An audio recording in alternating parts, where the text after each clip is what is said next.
Carla, hanggang kailan mo balak maging kalingap? Para Ay. sa sayo, hanggang kailan ka ma-stay sa kalingap? Ala. Medyo hard yun eh. Medyo hard. Oo. Para sa akin kasi moderate. Opo, oo. Para sa atin, moderate. Mas, oo. Sa bagay, ano?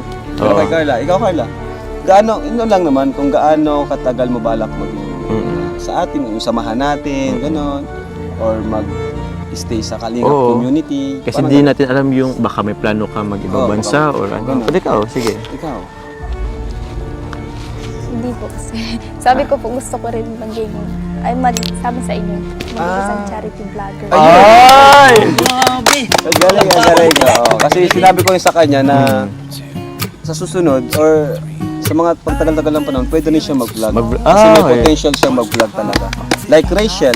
Oo, like Indiano Bicolano. Sabihin, forever. Forever. Forever yan. Ano pa ba ang mga goals mo, Kuya Jomar, sa sarili mo? Ano bang mga plano mo pa? ko? Gusto mo bang magkaroon ng bahay din dito sa Daet? Ay, oo bro. Gusto ko rin naman talaga magkaroon ng bahay at lupa kahit maliit lang din. At least, kumbaga kasi, syempre inisip ko na din na dito na rin talaga magtagal sa Kalingap. Okay, so parang naisip mo na, ito na rin ba ang lifetime mong career? Yun yung gusto ko, yun yung plano ko. Yun nga sabi ko nga Kalingap Dan, yun yung gusto ko, yun yung goal ko na sana pang matagalan, pang habang buhay. Although di naman natin masasabi yung future kung anong mga mangyayari.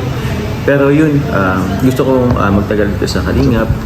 And yun, makasama kayong lahat, kayo boys. At sana lumaki pa, ano? Lumaki, yung mga beneficiaries. Yun, sana lumaki pa. Mas marami pa tayo matulungan.